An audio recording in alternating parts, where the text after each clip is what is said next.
তুই কইতাছিস আমি রান্না করবো? আরে ফকিন্নি ঘরে তোর বিয়া হইছে, আমার বিয়া হয় না যে আমি রান্না করতে যাবো। ও বাবা গো বাবা, আমগো মাইজ আমগো 30 বছর ধইরা রান্না বান্না করে খাওয়াইতাছে, তাহলে তো সবচেয়ে বড় ফকিনি আম্মাই। নুপুর কি হইছে? আপনি সিলাসিলি করতেছো যে? কি হইব আবার? সিল্লাসিলি কেন করবে না? সে নাকি বাপের বাড়ি আইসা পায়ের উপর পা তুলে শুয়ে থাকবো, রান্না খাওয়ান খাইবো, কোনো কাজ করতে পারবো না। তা বলি কি, বউরে কি বাসার মধ্যে শিকার উপরে তুলে রাখো? হ্যাঁ আপা, আমার বউরে আমি শিখাই তুলে রাখি না, মাথায় তুলে রাখি। সারাদিন পর কাম শেষ করে যখন বাড়িতে আসি, আমরা দুইজন মিলে কাম করি। এই যে কাম করার পরেও যে হাসি খুশি যে মুহূর্তটা কাটে, এটা হইতেছে আমার সুখের সংসার। এত কথা কইতেছো কেন? জানাই মানুষ নামাজ পড়ে আইছো, যাও ঘরে যাও। আয় তুই দাঁড়ায় রেছিস কেন? যা রান্তে যা। পারুম না। নুপুর চলো রান্নাঘরের দিকে, আমি তোমার কামে সাহায্য করতেছি। চলো। এই শোনো, বড় জামার জন্য কিন্তু একটু দামি জিনিস একটু বেশি বেশি কিনতে হইব, বুঝো না? আরে একটা করে দিলি তো, আর অসুবিধা কি? একটা করে দিলে কইলাম না, বড় লোক জামাই। চাচা আসসালামু আলাইকুম। চাচা কই যান? একটু বাজার দিকে যাইতেছি, জামাই রাইছে তো। কিসে? আপনার জামাই লোক ভালো না। আপনার জামাই আমার মিষ্টির দোকান থেকে 2 হাত ধরে মিষ্টি নিয়ে গেছে, 1 টাকা দিন। দেখছো তোমার এই ফকিনি জামাই কি কাজটা করছে? তোর টাকা নাই, তোর মিষ্টি খাওয়ানোর কি দরকার? কেন চাচি? সুজন ভাই কথা বলতেছি না। সুজন ভাই অনেক ভালো মানুষ।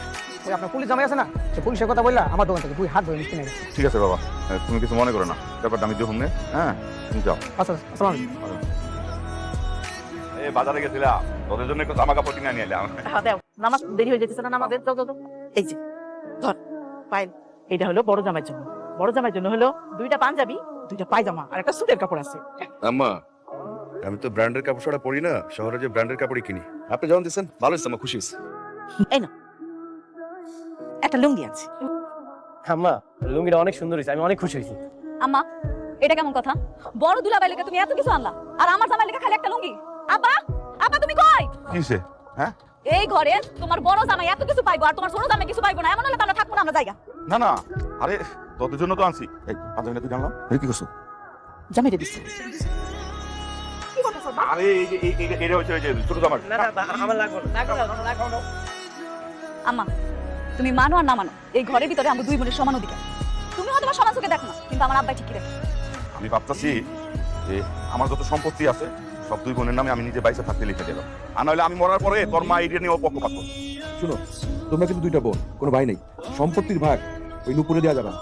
আমাকে আব্বা আমাকে 2 বোন নিয়ে সমানভাবেই ভালোবাসে। সম্পত্তি ভাগ করে দেওয়ার প্রশ্ন উঠলে দুজনে সমানভাবেই দেবে। ওটা নিয়ে চিন্তা করো না, তুমি খালি দেখো আমি কি করি। ওকে? হ্যাঁ বাবু।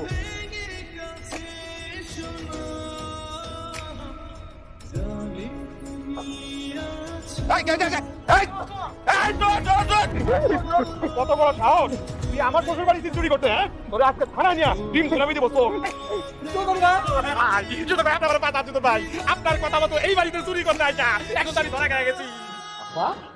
কি